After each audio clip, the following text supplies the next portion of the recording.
പാലക്കാട് കോൺഗ്രസിൽ വീണ്ടും പൊട്ടിത്തെറി. മഹിളാ കോൺഗ്രസ് ജില്ലാ സെക്രട്ടറി കൃഷ്ണകുമാരി കോൺഗ്രസ് വിട്ടു. കോൺഗ്രസ് ബിജെപി കൂട്ടുകെട്ടിൽ പ്രതിഷേധിച്ചാണ് തീരുമാനം.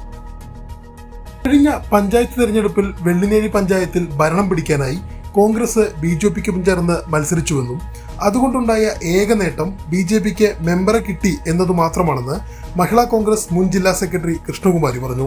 ബിജെപിയുമായുള്ള കോൺഗ്രസിന്റെ പാലക്കാട്ടെ കൂട്ടുകെട്ട് ആദ്യമല്ല, വെള്ളിനേഴി പഞ്ചായത്ത് അതിനുള്ള ഒരു മോഡലാണെന്നും അവർ പറഞ്ഞു. ബിജെപി ആയിട്ടുള്ള ഒരു കൂട്ടുകെട്ട് ഇപ്പൊ പാലക്കാട് നടക്കുന്നത് ആദ്യമായിട്ടല്ല. ഞങ്ങളുടെ പഞ്ചായത്ത് അതിനൊരു ഭാഗമാണ്, ഞങ്ങളുടെ പഞ്ചായത്ത് അതിനൊരു മോഡലാണ്, മാതൃകയാണ്. വെള്ളിനേഴി പഞ്ചായത്തിലെ ഒരു വോട്ടറും വെള്ളിനേഴി പഞ്ചായത്തിലെ ഒരു പ്രവർത്തകയും 19 വർഷത്തെ കോൺഗ്രസുമായിട്ടുള്ള ബന്ധമാണ് ഞാനിവിടെ ഉപേക്ഷിക്കുന്നത്. കാരണം എൻ്റെ കുടുംബം തന്നെയായിരുന്നു പ്രസ്ഥാനം.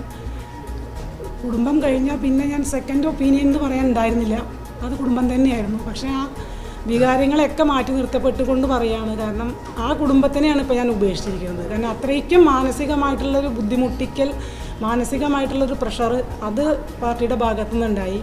ഒരു DCC നേതാവിന്റെ താല്പര്യപ്രകാരമാണ് അന്ന് ബിജെപിയുമായി ഒരുമിച്ച് മത്സരിച്ചത്. പാർട്ടിയിൽ നിന്ന് നിരന്തരമായി അവഗണിക്കുകയാണ്. കൂടുതൽ ആളുകൾ പാർട്ടി വിട്ട് പുറത്തുവരുമെന്നും കൃഷ്ണകുമാരി പറഞ്ഞു. കൈരളി ന്യൂസ്, പാലക്കാട്.